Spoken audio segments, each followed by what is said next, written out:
नमस्कार मित्रों, दूरस्थ एवं मुक्त शिक्षा और संस्कृति की आवाज ये है उत्तराखंड मुक्त विश्वविद्यालय का community radio hello Haldwani 91.2 megahertz की फ्रीक्वेंसी पर आप इसे सुन पाते हैं। दोस्तों, आज हिंदी दिवस है और हिंदी दिवस का मौका आते ही हमारा मन कहीं न कहीं रोमानियत से भर उठता है, चेहरे पर एक मुस्कुराहट फैल जाती है और मन करता है कि खूब सारी बातें हिंदी पर की जाएं। आज हमारे स्टूडियो में मौजूद हैं डॉक्टर गोविंद सिंह, जो कि उत्तराखंड मुक्त विश्वविद्यालय में पत्रकारिता विभाग में निदेशक हैं। 3 दशकों तक पत्रकारिता जगत में रहे हैं। धर्मयुग जैसी पत्रिकाओं में उन्होंने काम किया है, जो कि हिंदी की एक हिमायती पत्रिका शुरुआती रही है। इसके अलावा हल्द्वानी लाइव नाम से उनका ब्लॉग भी बहुत अरसे तक काफी लोकप्रिय रहा है। हिंदी को लेकर गाहे बगाहे जहां भी मौका मिलता है अपनी बात रखते हैं, उसकी हिमायत करते हैं।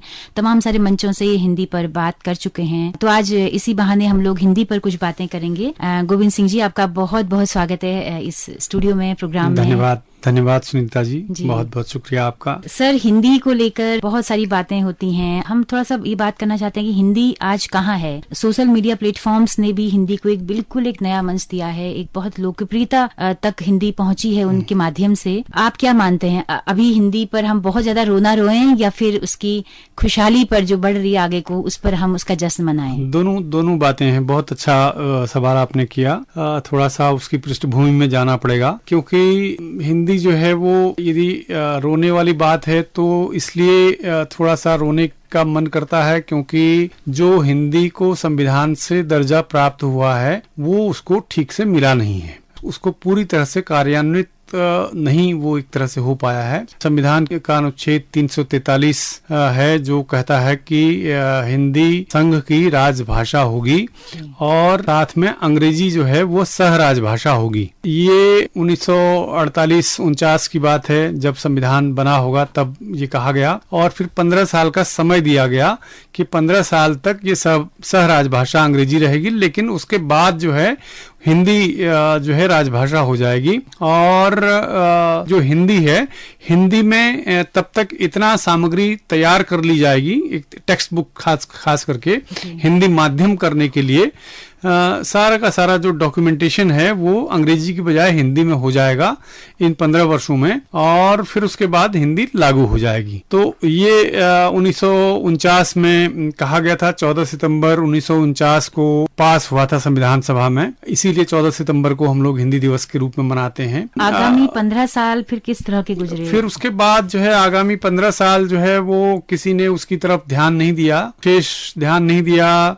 और फिर उसके बाद 60 का दशक आ गया, तो ये हुआ कि अभी तक भी कुछ काम नहीं हुआ है, तो फिर एक भाषा आयोग गठित कर दिया गया बीजी खेर की अध्यक्षता में। और भाषा आयोग का मूलतः काम ये था कि पता लगाइए कि हिंदी अभी कहाँ पहुंची है, कितना काम हुआ है, और अंग्रेजी को क्या अभी रखने की जरूरत है कि नहीं है। तो लेकिन भाषा आयोग ने बीजी खेर की अध्यक्षता में जो आयोग बना था, उसने हिंदी के बारे में तो जो भी रिपोर्ट दी हो, उसने एक और नई बात उसमें कह दी कि देश में भाषावार प्रांतों का गठन होना चाहिए। यानी कि जिस इलाके की जो भाषा है, उस भाषा के हिसाब से उस प्रांत की सीमाओं का वर्गीकरण होना चाहिए, क्योंकि उस समय बहुत तरह तरह के आंदोलन चल रहे थे। 58-59 में बहुत आंदोलन चल रहे थे, और जब लागू होने की बात आई हिंदी, तो दक्षिण भारत में बहुत सारे आंदोलन हुए हिंदी विरोधी। दक्षिण भारत ही नहीं बल्कि बंगाल में भी हुए, और नॉर्थ ईस्ट में कुछ आंदोलन हुए। तो इस तरह से हिंदी विरोधी जो एक तरह से आंदोलन है, खास करके तमिलनाडु में द्रविड़ मुनेत्र कड़गम ने बहुत ही हिंसक आंदोलन हुआ, और बहुत कुछ लोगों की मृत्यु भी हुई। तो इस तरह से जो है, जब 60 के दशक में ये बीजी खेर आयोग आया, तो उसने कहा कि भाषावार प्रांतों का गठन होना चाहिए, और उसके बाद जो है फिर राजभाषा के मामले पर चर्चा करनी चाहिए। तो भाषावार प्रांतों के गठन के लिए फिर एक और आयोग गठित किया गया, उसका नाम है फजल अली आयोग। फजल अली आयोग ने फिर भाषावार प्रांतों का गठन किया, और ये नेहरू जी के जमाने की बात है। नेहरू को ही श्रेय जाता है भाषावार प्रांतों के गठन की। और इसी बीच पंजाब में जैसे ये था कि पंजाब में धर्म के आधार पर सूबा मांग रहे थे, सिख स्टेट मांग रहे थे, तो वहां फिर बाद में 3 हिस्से किए गए, पंजाब, हरियाणा, हिमाचल के, और मैसूर का नाम कर्नाटक हो गया, मद्रास प्रांत का नाम फिर तमिलनाडु हो गया। इस तरह से भाषावार प्रांतों का गठन हुआ और बम्बई स्टेट अलग थी तो बम्बई महाराष्ट्र की राजधानी होगी, मराठी भाषी इलाका जो है वो महाराष्ट्र आ गया और गुजराती जो है वो गुजरात बन गया। तो इस तरह से जो है वो भाषावार प्रांतों का गठन हुआ। और लेकिन हिंदी का मसला फिर वैसे का वैसा रहा, राजभाषा का मसला, और 1963 में उसमें संशोधन कुछ हुआ संविधान के हिसाब से।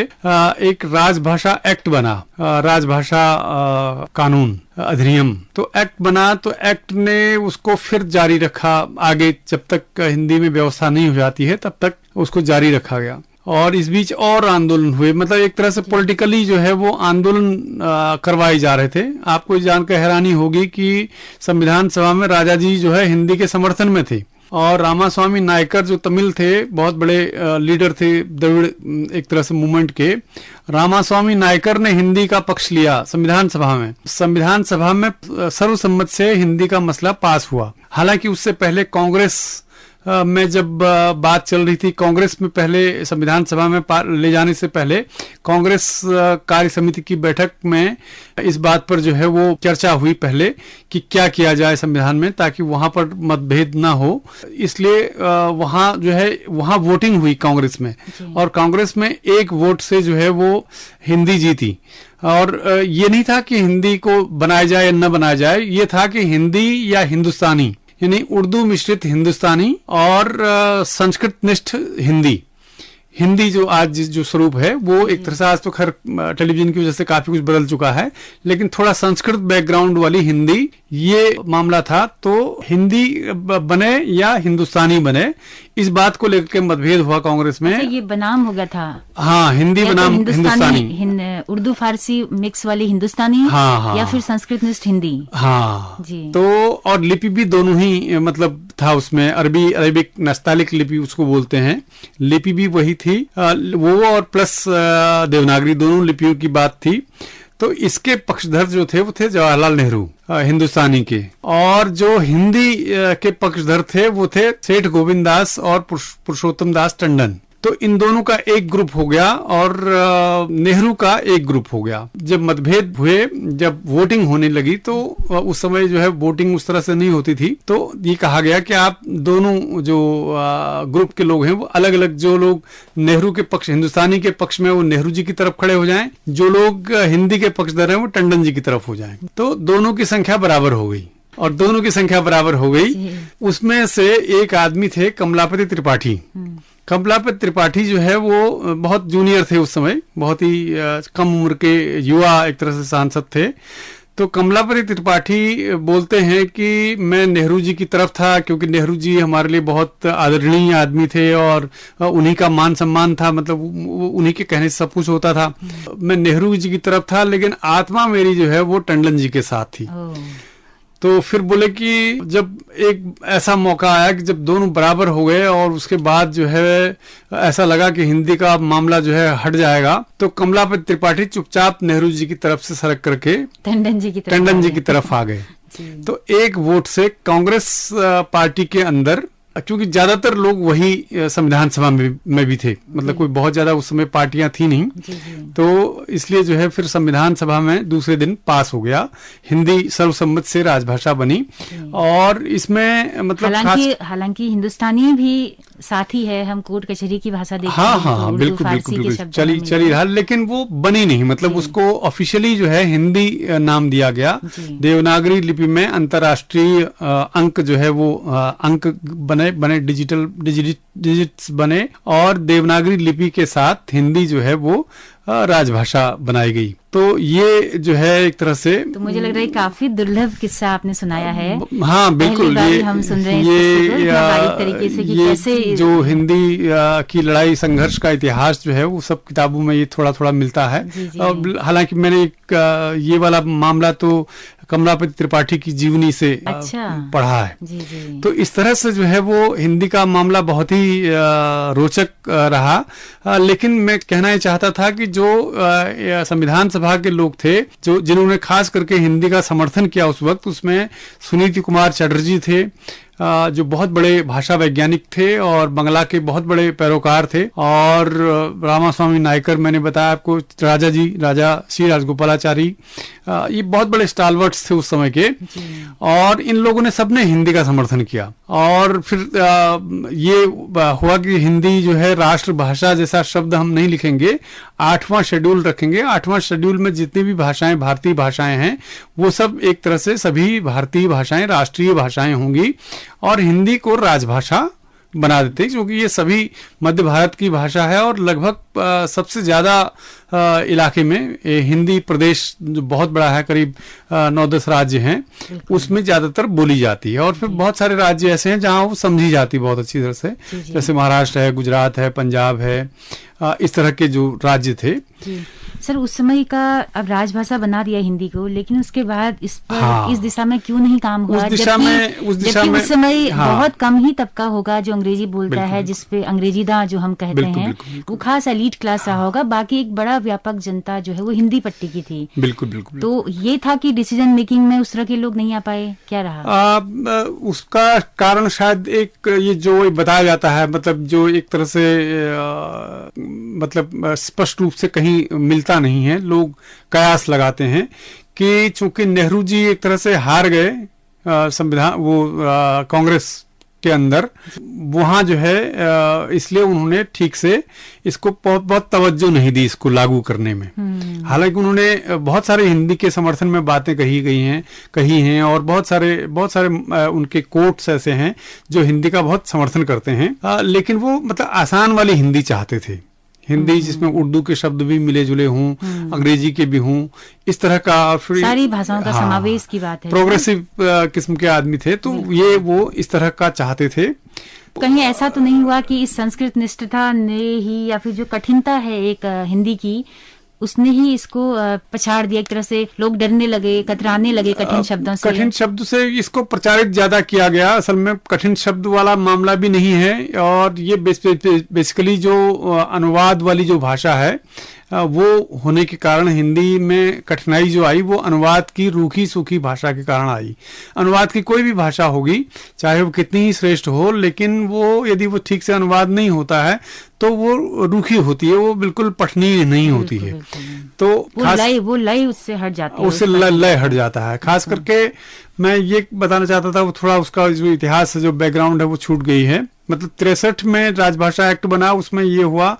फिर उसके बाद लाल बहादुर शास्त्री आए थोड़े दिनों के बाद, तो लाल बहादुर शास्त्री ने एक बार फिर लागू करने की कोशिश की, क्योंकि वो हिंदी बेल्ट के आदमी थे और मतलब एक हिंदी भाषी, मतलब जिसको कहते हैं सचमुच हिंदी प्रदेश का जो गांव से जुड़ा हुआ आदमी, जड़ों से जुड़ा हुआ, इस तरह के प्रधानमंत्री थे। तो उन्होंने लागू करने की कोशिश की, और लागू करने की जैसी कोशिश की तो एक सर्कुलर भेजा उन्होंने कि राजभाषा ये अधिनियम है और ये इस तरह से लागू होगा। राजभाषा अधिनियम को लागू करने की बात उन्होंने की, उसमें हिंदी और अंग्रेजी दोनों की बात थी। तो उसका तमिलनाडु में फिर बहुत ज्यादा विरोध हुआ, और लाल बहादुर शास्त्री का भी बहुत विरोध हुआ। और फिर उसके बाद लेकिन फिर वो टल गया मामला। फिर इंदिरा गांधी आई, और फिर 1967 में एक और संशोधन हुआ उस एक्ट में, राजभाषा अधिनियम 1967 कहा जाता है। तो उस अधिनियम में बहुत सारे लगभग 63 वाला जो अधिनियम था उसी का एक तरह से वो बराबर एक उसी की तरह का है, लेकिन खास करके मतलब उसमें एक खास बात यह है कि जब तक सभी हिंदी भाषी राज्यों के विधानांग जो है लेजिस्लेचर 2/3 बहुमत से ये पारित नहीं कर देते हैं कि हिंदी को राजभाषा बनाने में हमें कोई आपत्ति नहीं है, और फिर उसके बाद वो संसद में आता है और संसद फिर उसको फिर बहुमत से पास करती है, तब जाकर के हिंदी को पूर्ण राजभाषा बनाया जाएगा। तब तक जो है हिंदी राजभाषा रहेगी और अंग्रेजी सह राजभाषा जारी रहेगी। बात यही नहीं रुकी। फिर उसके बाद 1976 आया, जब इंदिरा गांधी थी और जब इमरजेंसी लगी हुई थी, और 75 में इमरजेंसी लगी थी। 76 की बात है। तो कुछ लोग हैं जो कांग्रेस के ही लोग, जो बनारस वगैरह के जो हिंदी के प्रोटैगनिस्ट थे, वो जो है इंदिरा गांधी के पास गए और उन्होंने कहा कि आप इसको हिंदी को लागू कर दीजिए, आपका बड़ा नाम होगा और बहुत चर्चा होगी। और एक तरह से उनको उनके आगे विनती की। इंदिरा गांधी को एक तरह से बात समझ में आ गई। उन्होंने लागू तो नहीं किया, लेकिन राजभाषा अधिनियम 1967 के तहत एक रूल बना दिया।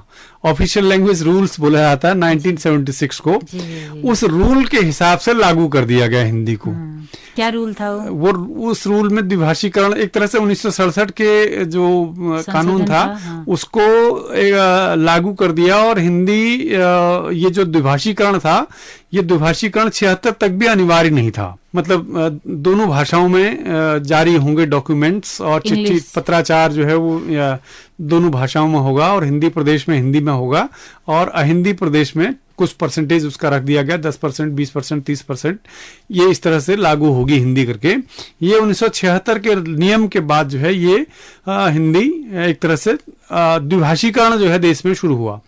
और उसके बाद ही जो है हिंदी अफसरों की, हिंदी अनुवादकों की फौज जो है वो भर्ती होने लगी। ये 1976 के बाद की बात है।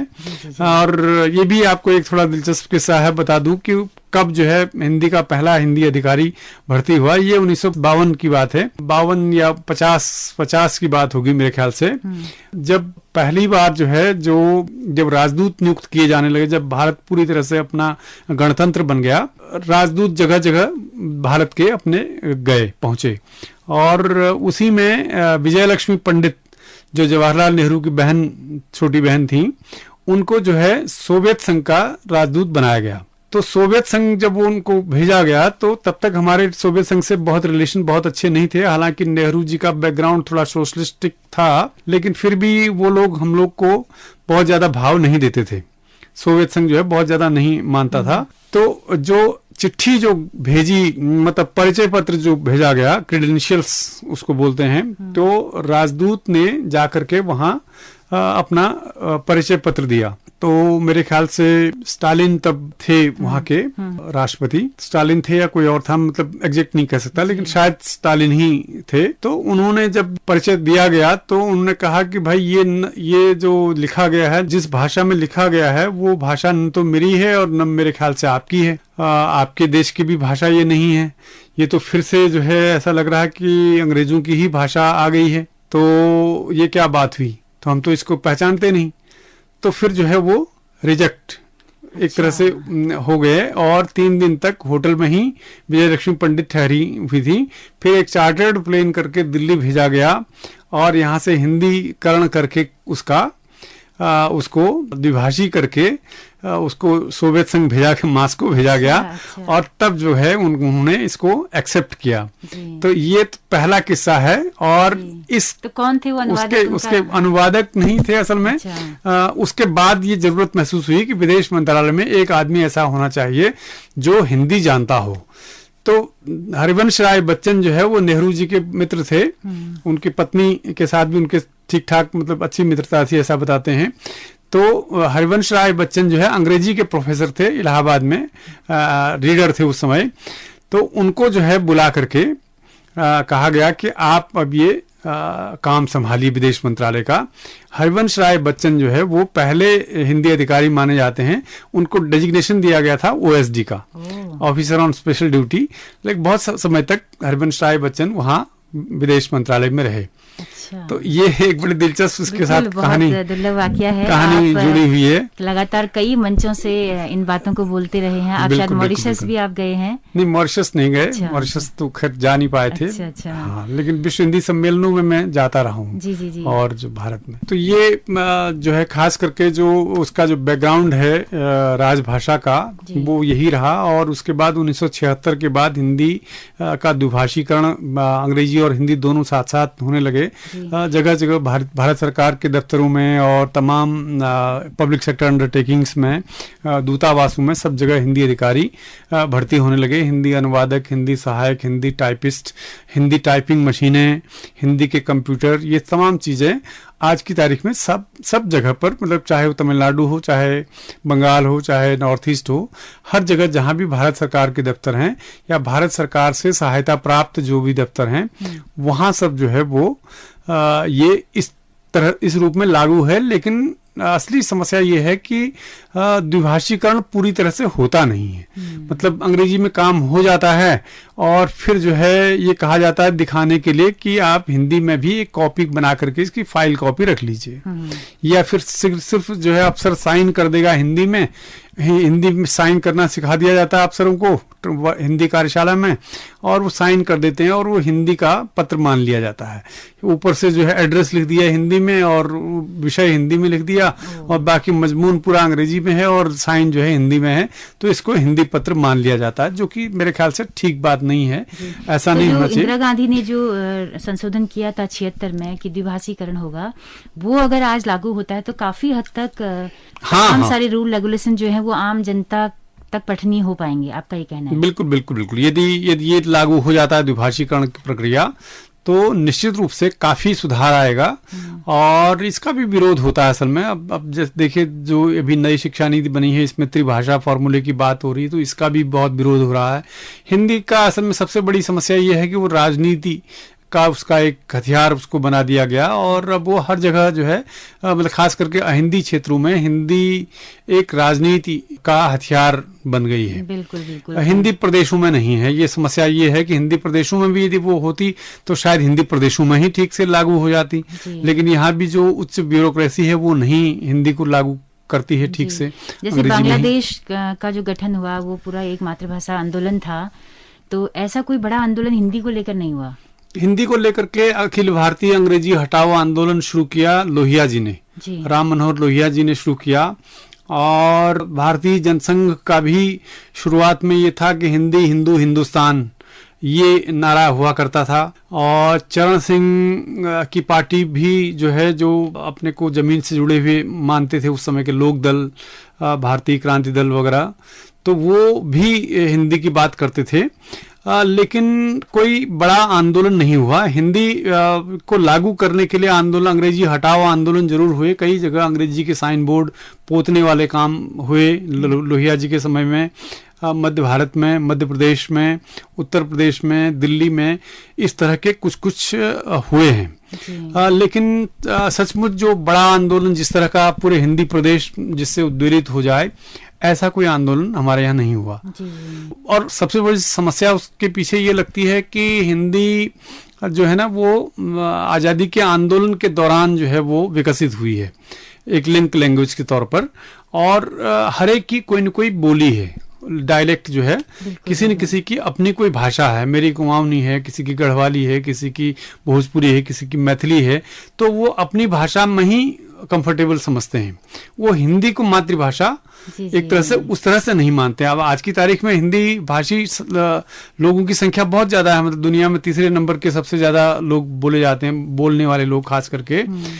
तो लेकिन हिंदी को मतलब दिल से अपनाने वाले लोग, जो जिसकी अपनी मातृभाषा माँ बोली जो जिसको कह सकते हैं, दूध बोली जो है, वो नहीं है। तो ये लिंक लैंग्वेज के रूप में ही डेवलप हुई है। और पहले भी मतलब प्राचीन काल में भी जो मध्य भारत की जो भाषा होती थी, संस्कृत या देश या भ्रंश या उस तरह की जो प्राकृत है, वो एक तरह से जो रली मिली भाषा जो होती थी वही एक तरह से राजभाषा का काम करती थी, और वही लिंक लैंग्वेज होती थी, मतलब संपर्क भाषा।